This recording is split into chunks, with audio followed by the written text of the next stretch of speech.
Les personnes qui ont grandi dans un environnement chaotique, où il n'y avait pas de sécurité, voire abusif, auront tendance à entrer dans une réponse de stress pour la moindre petite chose. Et donc à activer l'axe de la réponse au stress et donc à produire des hormones du stress, même quand il n'y a pas lieu, en fait. Et quand je dis ça, on a l'impression que c'est une action, que c'est actif, mais je précise bien que c'est la physiologie qui le fait toute seule, hein. La personne ne se dit pas: «Ah, je vais produire des hormones du stress». Non.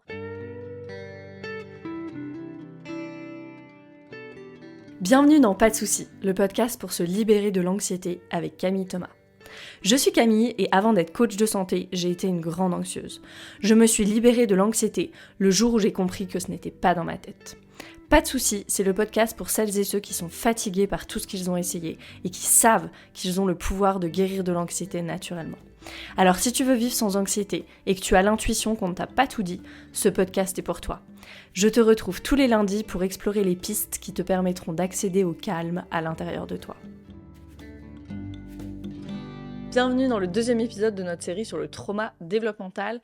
Pour rappel, et pour celles et ceux qui n'ont pas écouté le premier épisode de la série, le trauma développemental, c'est tout ce qui se passe avant qu'on ait ce qu'on pourrait dire une cognition classique ou une cognition qui se rapproche de celle de l'adulte. Et donc ce serait tout ce qui se passe de la conception à 3 ans. Mais moi, je vais élargir cette fenêtre puisqu'on a vu dans la série précédente sur le podcast, la série qui s'appelle Conscient Inconscient, que je t'invite à aller écouter si tu ne l'as pas fait. On a vu dans cette série qu'avant l'âge de 7 ans, on n'opère pas dans les mêmes ondes cérébrales que les adultes. On est dans un état de conscience qui, nous dit Bruce Lipton, peut s'apparenter à un état d'hypnose. Donc, dans cette série, quand je parle de trauma développemental, de trauma tôt dans la vie, de trauma préverbal, je parle de cette fenêtre-là, de la conception à 7 ans environ. Donc voilà où est-ce qu'on se situe en termes de fenêtre temporelle. Et pour rappel aussi, pour qui est cet épisode ? Je t'invite à aller écouter le premier épisode de la série sur le trauma développemental si tu l'as pas encore fait. Je détaille vraiment pour qui est la série dans ce premier épisode, mais je vais le rappeler ici rapidement.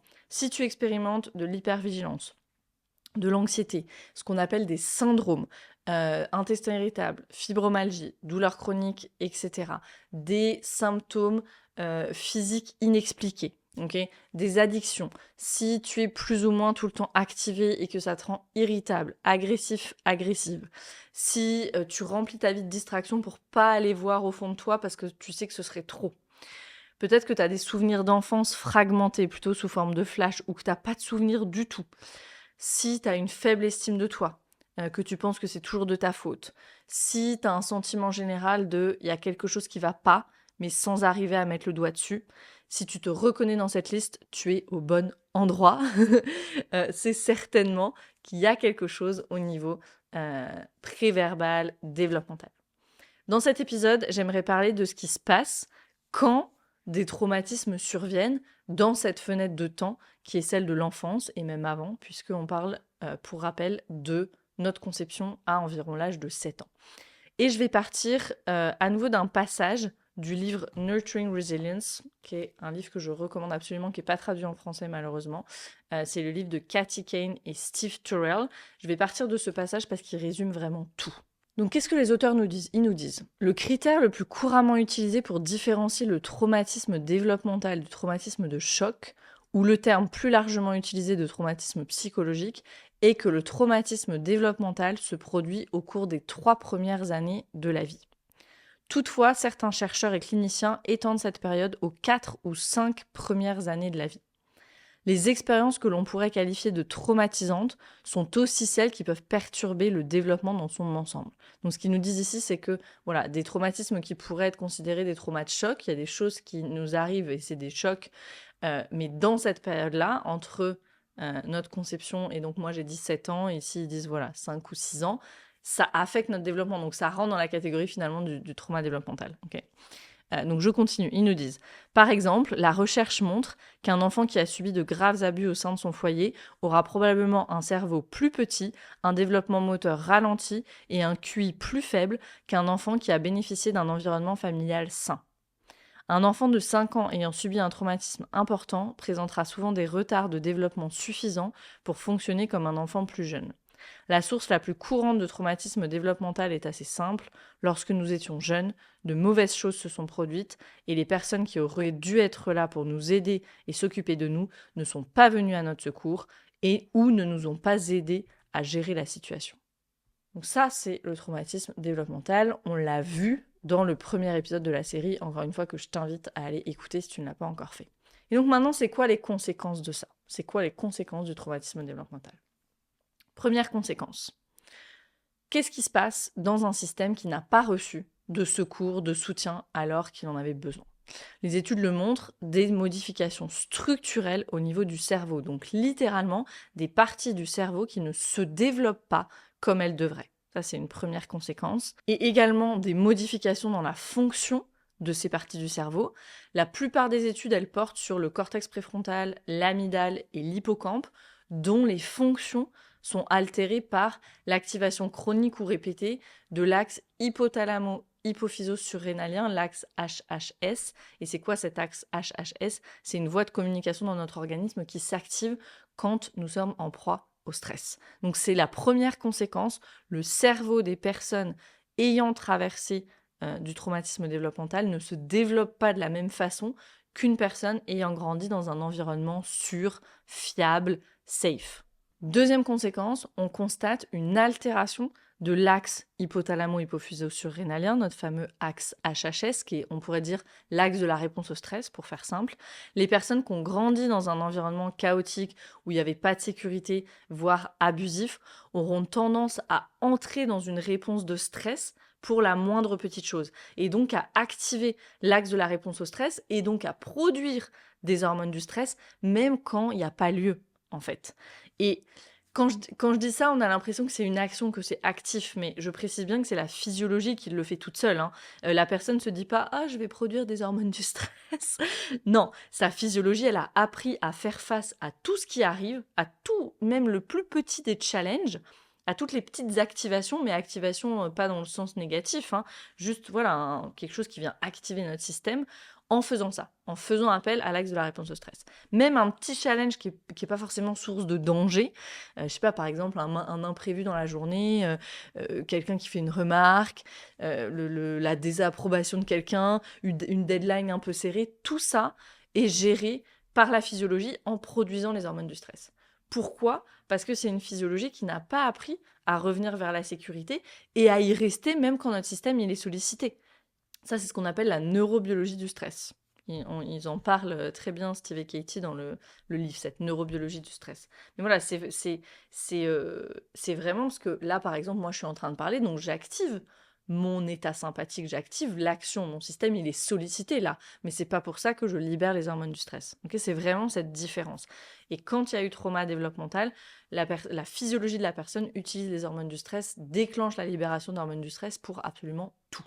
Troisième conséquence, et c'est ce que nous montre l'ACE Study. Alors l'ACE Study, c'est l'étude de santé publique la plus importante à ce jour qui a été faite sur un échantillon énorme, sur 17 000 personnes, sur le lien entre les traumatismes et les problèmes de santé plus tard dans la vie, donc les maladies chroniques notamment. C'est ce que nous a montré l'ACE Study, c'est le lien avec les maladies chroniques, le lien entre traumatisme développemental et maladies chroniques. Si tu veux creuser le sujet, je t'invite à aller écouter l'épisode 57 du podcast sur ce sujet. Sur ce sujet, il y a eu notamment une étude en 2023 sur la douleur chronique, qui est une étude intéressante. Pourquoi j'ai sélectionné celle-là? Parce que c'est une étude de grande ampleur, une des nombreuses études qu'ont suivi un LACE Study. Et l'étude, elle passe en revue des recherches qui ont été menées sur 75 ans, donc c'est énorme timeline, et qui portait sur en tout plus de 826 000 adultes. Donc très très large spectre, très très large échantillon. Elle a été publiée dans le European Journal of Psychotraumatology, qui est un journal scientifique renommé. Et l'étude, qu'est-ce qu'elle nous dit? Elle révèle que les personnes qui ont été exposées à diverses formes d'événements traumatiques dans l'enfance courent un risque accru de souffrir de douleurs chroniques et d'incapacités liées à la douleur chronique à l'âge adulte. En particulier celles qui ont été victimes d'abus physiques. Et l'étude, elle a montré que plus le score ACE, donc ACE c'est pour Adverse Childhood Experience, donc plus le score ACE est élevé, donc en gros, autrement dit, plus il y avait de traumatismes développementaux, plus il y avait d'expériences d'adversité dans l'enfance, plus ce risque était exacerbé. Donc ce risque de développer ensuite plus tard des douleurs chroniques. Et je cite ici André Bussière, parce que c'est une étude canadienne, donc il est francophone. C'est l'auteur principal de l'étude. Il dit « Ces résultats sont extrêmement préoccupants, d'autant plus qu'1 milliard d'enfants, la moitié de la population infantile mondiale, sont exposés chaque année à des expériences d'adversité, ce qui les expose à un risque accru de douleurs chroniques et d'incapacité plus tard dans la vie. » Ça fait assez froid dans le dos ce chiffre. 1 milliard d'enfants sont exposés chaque année à des expériences d'adversité. Donc je reviens à mon plaidoyer du premier épisode de cette série où je disais notre seule mission, c'est d'inverser ce ratio, c'est de changer ce ratio, de faire en sorte qu'il y ait de plus en plus d'enfants qui puissent se développer dans la sécurité, dans la connexion, dans l'amour. Voilà pourquoi le travail que nous faisons ici est crucial. Si nous ne nous occupons pas des traumatismes dans l'enfance, si on continue à piétiner l'enfance, à perpétuer des croyances ubuesques du style « les enfants n'ont rien à dire »,« ils doivent écouter » ou « les bébés ne ressentent rien, ne comprennent rien », l'épidémie de maladies chroniques va continuer. Et toute la médecine du monde n'y fera rien. Parce qu'une des causes profondes, la cause principale, est à chercher dans l'enfance. Tout le travail de Gabor Maté le montre sur ce sujet. Le travail sur les traumatismes, le travail sur nous, tout le travail qu'on fait pour briser ces cycles et réinstaller des cycles vertueux, des cercles vertueux dans nos foyers, voilà notre œuvre la plus importante. Parce que on regarde l'état de la société et on se désespère. Mais la société, c'est que le reflet de ce qui se passe dans nos foyers. Et en lien avec la troisième conséquence, qui sont les problèmes de santé, le lien il est solidement établi aussi avec le stress maternel. Il est grand temps d'arrêter de piétiner l'enfance et il est grand temps de faire ça en soutenant les mères. Et du vrai soutien, pas les cacahuètes qui nous sont jetées par les systèmes sociaux européens. On ne parle même pas du système américain dans lequel le soutien il est inexistant.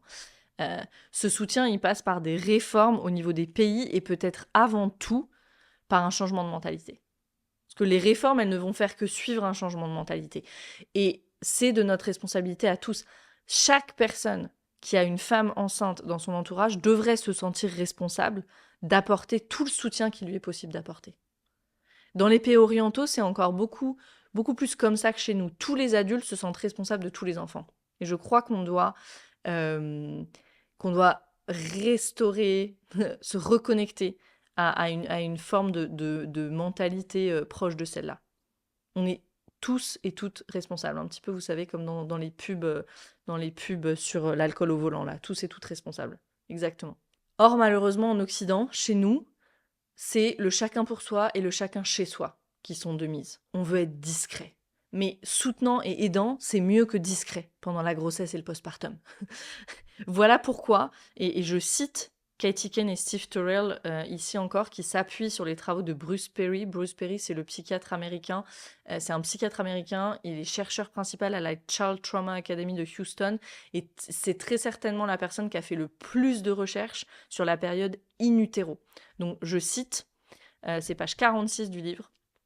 Ils nous disent « La relation entre le stress maternel et les effets à long terme sur le développement ultérieur de l'enfant est bien établie. L'impact le plus important est observé dans le développement du cerveau, mais il y a d'autres impacts de grande envergure. Le stress maternel est associé à des niveaux plus élevés d'allergie et d'asthme chez les enfants. Il réduit le flux sanguin vers le fœtus, réduisant le flux d'oxygène et d'autres nutriments sains qui aident le fœtus à se développer normalement. Et il augmente la sécrétion de CRH, hormone de libération de la corticotropine, dans le placenta, activant à son tour des réponses de stress plus élevées chez le fœtus. Donc le message de cette troisième conséquence aussi, donc la troisième conséquence c'est les maladies chroniques, et le message derrière ça c'est les maladies chroniques, elles commencent déjà. In utero, ça commence déjà avec le stress maternel. Donc si on veut mettre fin à ça, soutenons les mères. Quatrième conséquence, une neuroception peu fiable. Ça veut dire quoi ? La neuroception qu'on appelle une neuroception peu fiable ou une neuroception erronée, c'est l'une des principales conséquences des traumatismes développementaux. Quand les enfants grandissent dans un environnement où la sécurité, les soins, la connexion sont incohérents ou sont pas à attentionner, adaptés, leur système nerveux a du mal à distinguer, à faire le distinguo entre sécurité et danger. Un distinguer correctement, en tout cas, sécurité et danger. Et c'est ça la neuroception, en fait. La neuroception, pour rappel, c'est cette fonction de notre système nerveux autonome, cette fonction de scan permanent de l'environnement, pour déterminer si on est en danger ou si on est en sécurité. Et on comprend que quand on a grandi dans un environnement chaotique, abusif, dangereux, et dangereux, ça peut être aussi parce que c'est un désert émotionnel. C'est pas que dangereux au niveau physique. Ou ça peut être dangereux parce que j'étais pas acceptée dans mon entièreté. Et dans ce cas-là, je dois marcher sur des œufs tout le temps. Et je dois réprimer des aspects de moi sous peine de perdre l'amour, voire d'être puni. Pour un enfant, ça, c'est un environnement dangereux. Quand on a grandi dans ce type d'environnement, tout devient erroné. Et nécessairement, il faut comprendre ça, nécessairement, puisque la maison, le foyer, c'est censé être le lieu de sécurité, de repos, de repli. Et au lieu de ça, c'est source de danger. Donc, quand on évolue, on grandit dans cet environnement-là, ce qu'on appelle les filtres neuroceptifs, ce que Cathy Kane et Steve Turrell appellent les filtres neuroceptifs, de ces enfants-là, ils deviennent déformés, les rendant soit hyper vigilants, c'est-à-dire toujours en alerte et avec une difficulté à se réguler, à revenir vers le calme, soit dissociés, déconnectés de leur environnement. Il y a vraiment les réponses aux deux extrêmes du spectre.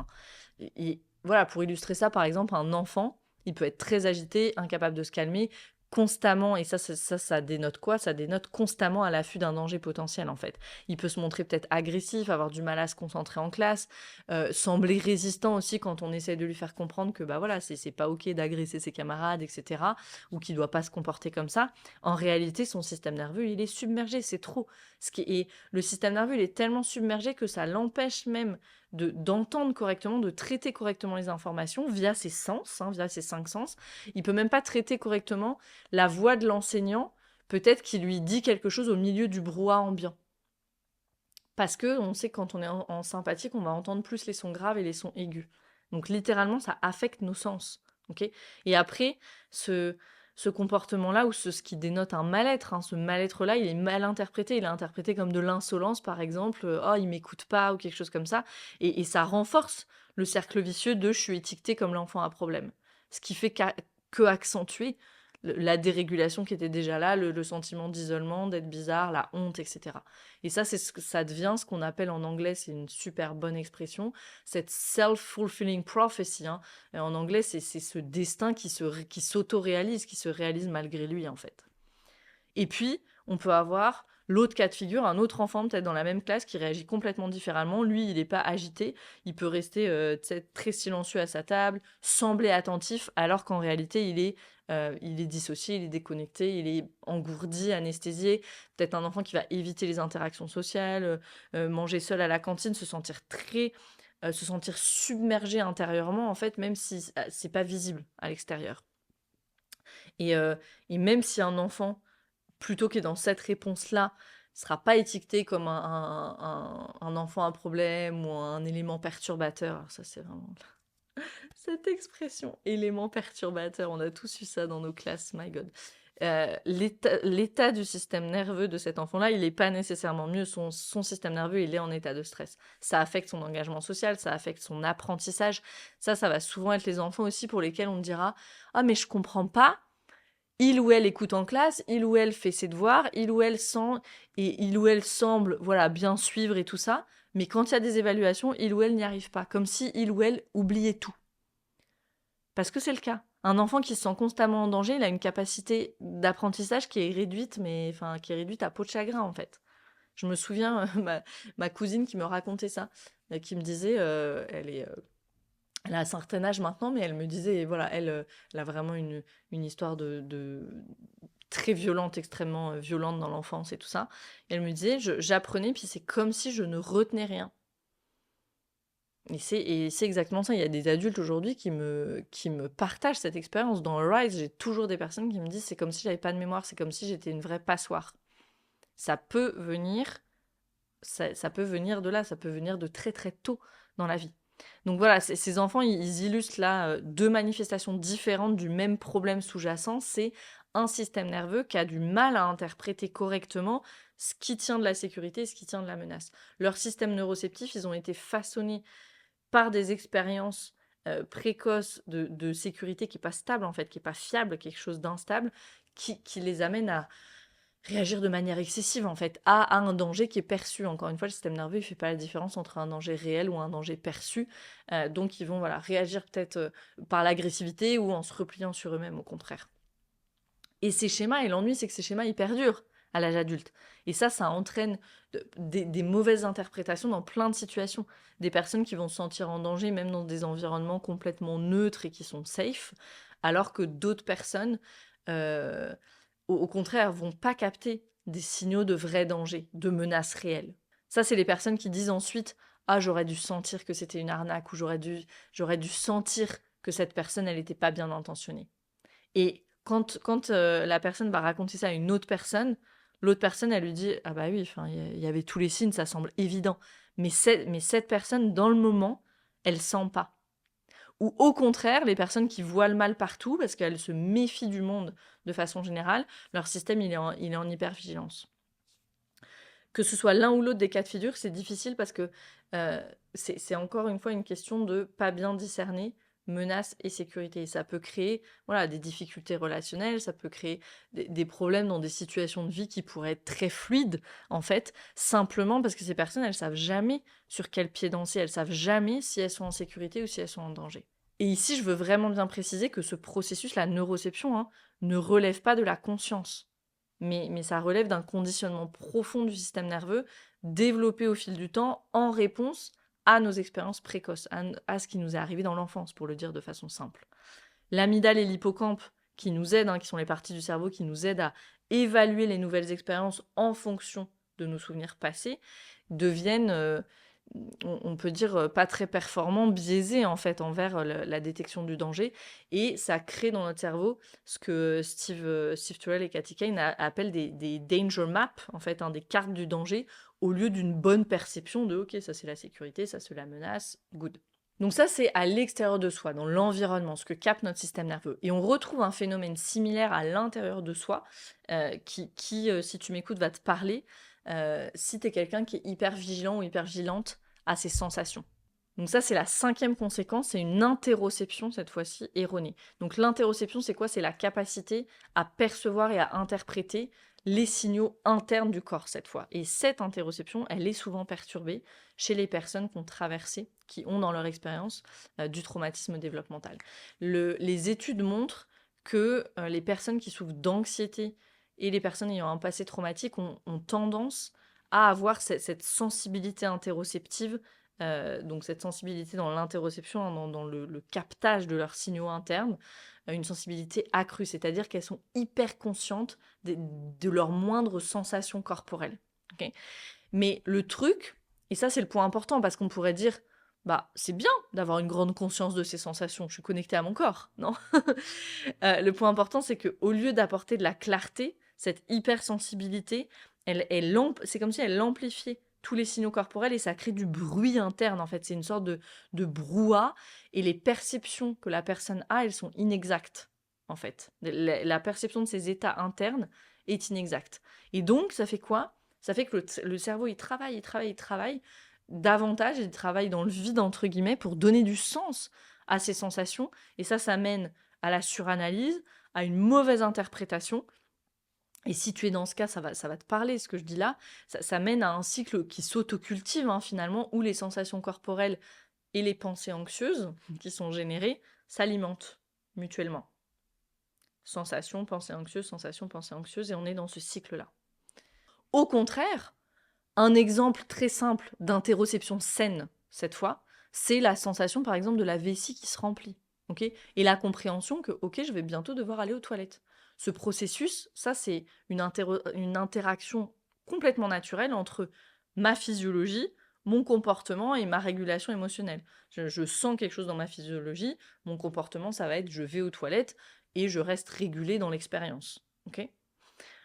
Quand, au contraire, le traitement de ces informations-là, l'interoception, elle est perturbée, les sensations corporelles, elles deviennent peu fiables, en fait. C'est ça l'idée. Et du coup, ça va entraîner des difficultés dans la régulation, dans les émotions, dans nos comportements, dans nos interactions sociales, parce que les signaux, ils sont brouillés. Et ici, je veux parler de quelque chose de super important, surtout si tu es quelqu'un qui envisage de faire ce travail, parce que les personnes qui sont dans ce cas, donc qui sont hyper vigilantes à leurs sensations, elles expriment souvent des inquiétudes face au travail somatique, face au travail qu'on propose dans le programme Arise notamment. Ces personnes, elles me disent: «Moi, je sens déjà trop mes sensations. J'ai aucune envie de porter mon attention encore plus dessus». Et cette inquiétude, cette résistance, hein, elle est légitime.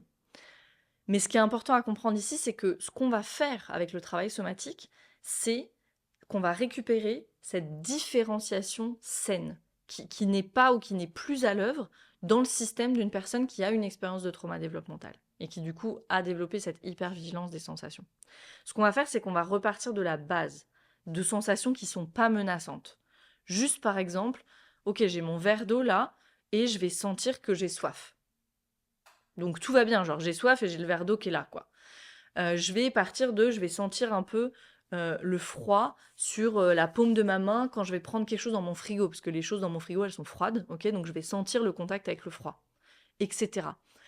On y va super doucement pour que cette différenciation, elle puisse petit à petit se refaire et que la personne, elle puisse continuer à avoir accès à ses sensations, mais sans le brouhaha et l'anxiété et la suranalyse que ça entraîne. C'est à ça que ça sert le travail somatique.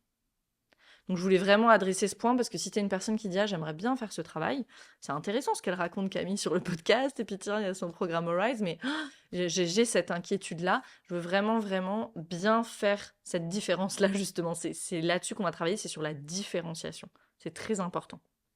Différenciation qui ne se fait plus bien. Et c'est ça qu'on va récupérer, c'est ça qu'on va restaurer. On va faire comme un reboot, hein. J'aime pas ce terme-là parce que c'est pas juste appuyer sur un bouton, hein. C'est plus long que ça, le processus, mais on va faire un reboot du système, si on peut le dire comme ça, petit à petit, étape par étape. Sixième conséquence, la difficulté à s'engager socialement. J'ai un peu touché ce point quand j'ai parlé de la neuroception erronée, mais ici je vais préciser en quelques mots sous l'angle des relations. Notre capacité à interagir socialement de manière saine, elle dépend quoi? Elle dépend de nos premières expériences avec nos figures d'attachement. C'est nos figures d'attachement, donc nos parents au sens large, qui nous offrent des feedbacks qui sont cohérents et des réponses qui sont adaptées à nos besoins. Quand ces interactions-là, elles sont pas cohérentes justement, elles sont chaotiques ou elles sont absentes peut-être, on risque de développer des difficultés à interpréter correctement les signaux sociaux, c'est-à-dire les expressions de visage, ce que nous disent les autres personnes. On a du mal à interpréter ces signaux, c'est simple, on n'a pas appris, en fait, on nous a pas appris. Mais au niveau, encore une fois, du système nerveux autonome. Quand un enfant il est exposé à des signaux qui sont contradictoires de la part de ses figures d'attachement, peut-être que c'est des signaux de colère, genre un parent qui se met en colère et puis la minute d'après, il y a de la douceur, il y a de la tension, puis après il y a à nouveau un accès de rage où la figure d'attachement elle est super déprimée et puis après elle est attentive et joyeuse. Enfin, et puis voilà, ça donne encore à nouveau quelque chose où l'enfant il sait jamais sur quel pied danser. C'est une personne qui plus tard peut avoir beaucoup de mal à comprendre, capter les expressions faciales, le langage corporel, les indices émotionnels de façon générale chez les autres. Et ça, c'est quelque chose, ces signaux cohérents, c'est quelque chose dont on a besoin dès le début de notre vie. On a besoin de ces échanges sociaux, de ces signaux qui sont pertinents, qui sont adaptés, qui sont accordés pour pouvoir développer ce sentiment de sécurité et de connexion et de dire bah oui, je sais ce qui se passe avec moi-même et puis avec les autres.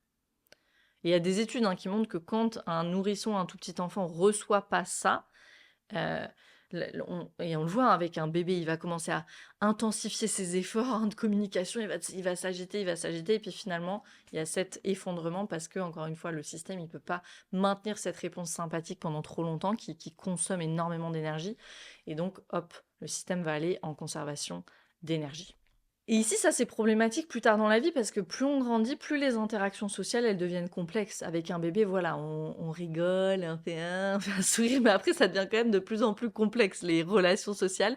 Et donc, si nos expériences précoces très tôt dans la vie, elles ont perturbé cette capacité à distinguer un signal amical d'un signal menaçant, par exemple, on risque d'interpréter tout l'engagement social de façon générale, les signaux sociaux de façon erronée et du coup se comporter pas de façon super appropriée en fait. Et ça peut donner de l'anxiété sociale, ça peut donner un profond sentiment de déconnexion aussi, ça peut rendre difficile les relations, ça peut rendre difficile les relations intimes, ça peut rendre difficile l'intégration à un groupe, ou même s'adapter en fait dans un cadre social entre amis, dans un cadre pro, ça peut être vraiment super difficile. Et je prends un peu de temps sur ce point parce que ça a été mon expérience pendant tellement longtemps.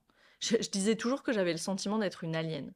Dans un groupe, j'avais le sentiment d'être là, mais comme toujours en dehors, de ne pas appartenir au groupe. Et si on me demandait pourquoi, je pouvais pas l'expliquer. Je pouvais pas l'expliquer concrètement parce que concrètement j'étais intégrée. Mes amis étaient adorables avec moi, j'étais invitée comme tout le monde partout, j'étais écoutée, etc. Mais j'avais toujours ce sentiment de ne pas appartenir, de ce sentiment que je me traînais comme un boulet. Et moi, dans l'intimité, dans les relations bilatérales, one-one, ça allait. Mais dès qu'il y avait plus d'une personne, dès que ça devenait un groupe, mon système y partait en panique. Et je me voyais partir, je me voyais me retirer, me faire tout petite, je parlais plus et je me reconnaissais plus parce que c'était pas moi ça, d'être toute timide et tout comme ça. C'était tellement bizarre comme expérience. Je me voyais et je disais mais c'est pas moi, mais en même temps je pouvais pas m'empêcher de réagir comme ça. Et c'était vraiment une réaction, hein, c'était pas une réponse choisie. Et je sais que c'est l'expérience de nombreuses personnes qui m'écoutent, que ce soit dans les relations amicales, amoureuses, familiales, de travail. Alors, ce que je veux vous dire, un, c'est pas de votre faute. Et deux, c'est une expérience qui change quand on fait le travail sur nos traumatismes, sur notre système nerveux. Et justement, maintenant, je vais parler de comment est-ce qu'on fait ce travail avec le trauma développemental dans mon programme Arise. Et puis, je répondrai à 3 questions qui m'ont été posées sur les réseaux sur le trauma développemental, sur ses conséquences en particulier. Donc, comment est-ce qu'on travaille avec ce type de traumatisme dans mon programme Arise ? J'aimerais qu'il y ait une formule simple, étape par étape, une formule qui marche à tous les coups. Mais malheureusement, il n'y a pas de formule magique, il n'y a pas de reboot, comme je disais tout à l'heure, il n'y a pas de reset, il n'y a pas de hack du système nerveux pour guérir ce type de trauma, en tout cas pour guérir et pour réguler de manière profonde et durable.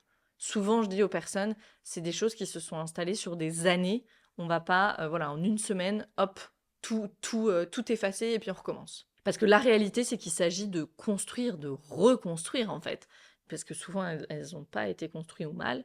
Il s'agit de reconstruire des fondations solides. Et si tu y penses, c'est la définition même du trauma développemental. On l'a vu dans le premier épisode de la série. Quand il y a un environnement peu propice, c'est le cerveau lui-même, c'est tout notre système nerveux central. Hein. Le système nerveux central, c'est le cerveau et la moelle épinière. C'est tout le système nerveux central et notre système nerveux autonome qui ne se développent pas de façon optimale. Donc c'est à ce niveau de profondeur-là qu'on doit travailler. Et c'est à ce niveau de baby steps, vraiment de petits pas aussi, qu'on doit travailler. Et ça peut être frustrant parfois quand on travaille spécifiquement avec ce type de traumatisme, spécifiquement avec le trauma développemental, parce que on peut avoir l'impression de ne pas avancer ou l'impression de faire des choses tellement basiques, mais c'est justement parce que les bases ne sont pas en place. Et elles n'ont pas eu l'occasion d'être établies, ces bases, parce que l'environnement et les personnes qui s'occupaient de nous ne l'ont pas permis. Il fallait survivre à ce moment-là.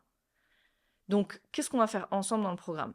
On va renforcer notre capacité à prêter attention à nos sensations internes et au monde qui nous entoure. Et j'en ai parlé quand j'ai parlé de l'interoception. On va permettre à cette différenciation saine de se faire.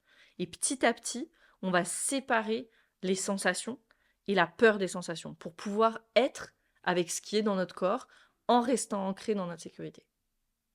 Qu'est-ce qu'on va faire d'autre ? On va apprendre à sentir et à suivre nos impulsions biologiques. Ça, c'est énorme. À aller faire pipi quand on a besoin de faire pipi.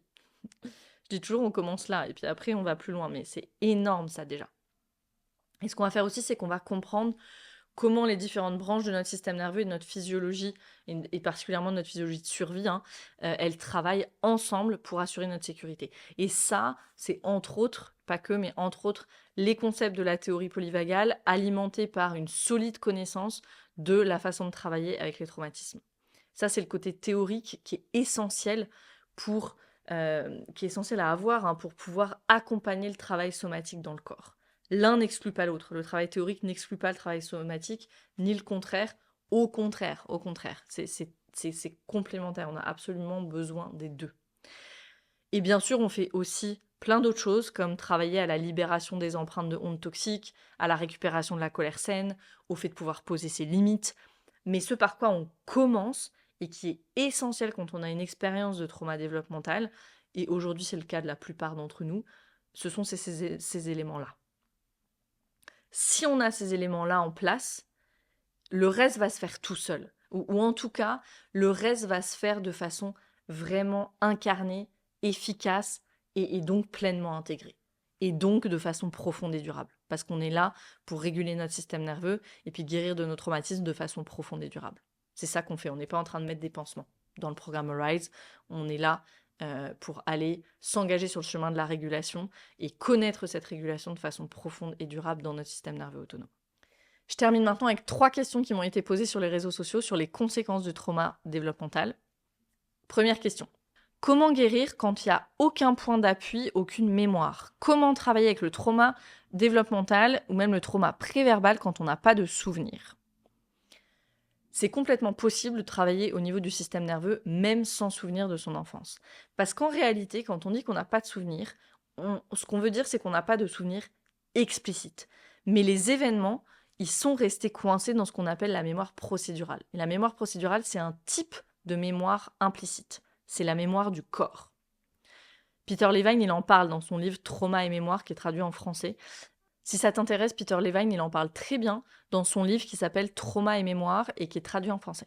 Quand on n'a pas pu se défendre, on n'a pas pu agir, ces réponses de survie, elles restent coincées dans notre musculature, dans notre corps. Et ça s'en va pas avec le temps. Le système nerveux autonome, il est comme coincé dans une boucle à ce moment-là, dont il n'arrive pas à sortir. Et ça, on doit le réprimer et donc on va aller dans le figement.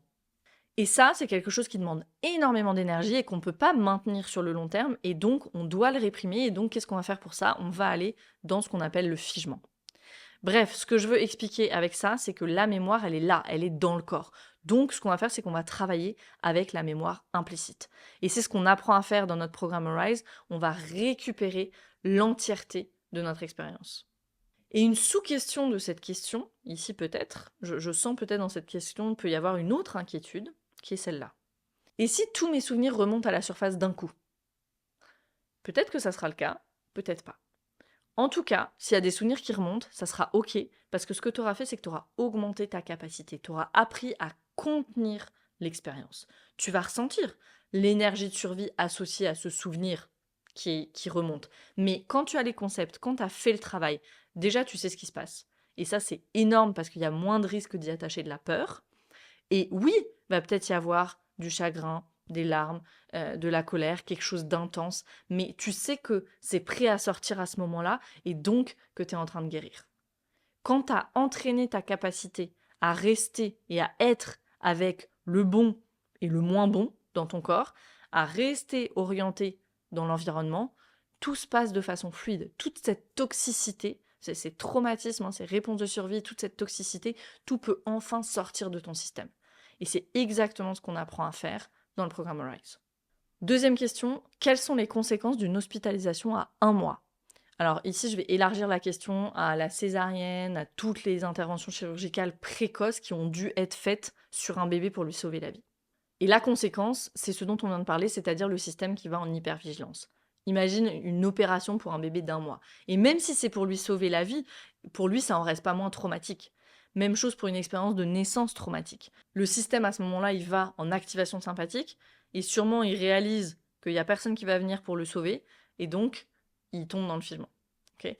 Plus tard dans la vie, ça peut donner quoi? Ça peut donner de l'anxiété, plutôt du côté sympathique, dont on n'arrive pas à trouver la cause, et ça, c'est caractéristique de l'anxiété, hein. On ne sait pas pourquoi on est anxieux la plupart du temps, ou plutôt côté figement dorsal, de la dépression. Dépression, c'est mettre en dépression. Mettre en dépression, réprimer, parce que ce qu'on ressent, ce serait trop. Et la dépression, c'est un phénomène profondément physiologique. C'est pas du tout que dans la tête. Pas du tout. Donc les conséquences, ça peut être ça. Des symptômes plutôt du côté état sympathique, donc activation, hypervigilance, anxiété, ou plutôt du côté dorsal, léthargie, dépression, déprime. Et troisième question, comment accompagner l'enfant quand on sait qu'il y a eu des traumatismes dans l'enfance ou quand on sait qu'il y a eu trauma préverbal?